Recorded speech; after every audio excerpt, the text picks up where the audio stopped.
The Medieval Institute has been funding working groups since fall 2017. I've been in so many of them throughout that time. Megan, do you remember the one that we had about medieval women's literacy and learning? I definitely do. It was my first working group as well, and I was one of the originators of the group, and it was really meaningful to me because that was part of the work I was doing at the time, and there had been at that point, and still is, a really particular strength at the Institute of focusing on women's historical studies in the Middle Ages and specifically on literacy and learning, both for religious women and lay women. And so this group let us tackle both and leverage the strengths of our faculty. Yeah, these have really been a great way to bring together communities of scholars who focus on similar research areas. You've got one that's been going for a really long time that shows a real strength that we have here.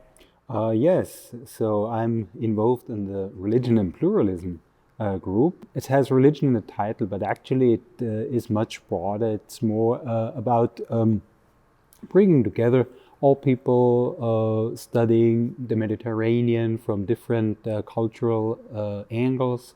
So be it the Frankish West, be it the Muslim world, be it Byzantium.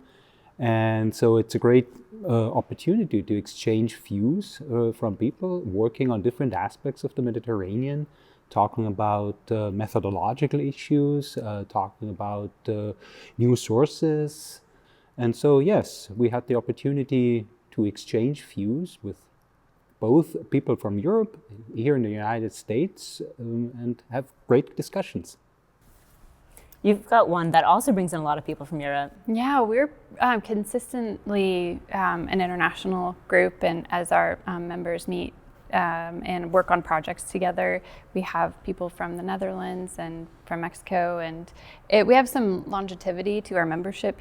Some of the graduate students who've graduated have stayed a part of the group. And you do a lot, I think, over Zoom, right? Which is something that when I started way back in 2017, Zoom was just not really a functionality we had, but I think it adds so much to the breadth of what we can cover and the number of scholars that can come in with this technology. It's keeps it flexible, which is great. Mm-hmm. We can accommodate scholars all over the world, and because we're a digital humanities group, we have to use technology all the time. So we might as well just rely on Zoom. We are using Zoom, but not quite as much as you are. Most of our folks are local, but they're a mix of graduate students from different departments, not all from the Medieval Institute. So we have a faculty and student, a really good mix of students, and we're really hoping to work quickly toward the publication of a collected set of essays in a book. So that's kind of the goal. And we're working on the way that the natural environment appears in the art and poetry of like late antiquity through the Middle Ages, and both Christianity, but also Roman and other parts of the world, including Syria. We got somebody working on some Syrian materials as well, and birds. We've got some people working on trees. I'm working on rivers. That's really fun. And you have graduate students who are going to be contributing essays as well. That's great. Yeah, I think that's going to be really good for them. Yeah, I think that's one of the amazing features of these working groups is that they bring in every level of scholar. And we have graduate student coordinators for each of the groups, and so they get a chance for professional development in that regard. And then they also get to learn in a more informal setting without a grade, without any kind of, the stakes are not that high, right, in terms of performance. They get to really just engage intellectually in a special way. Now, Hannah, as a graduate student, you've served as a graduate coordinator, right?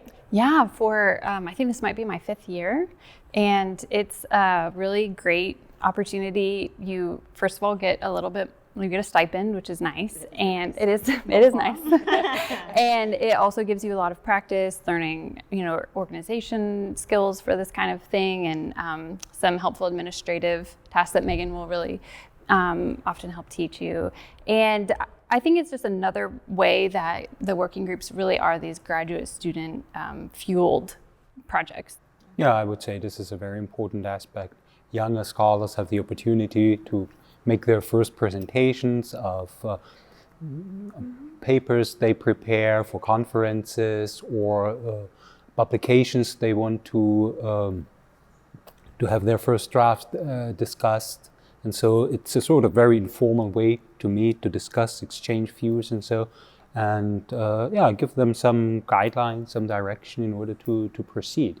And also then collectively to think about, let's say, the next steps in the project, organize a workshop, might even lead to a conference, and so it's a very good way to get things started.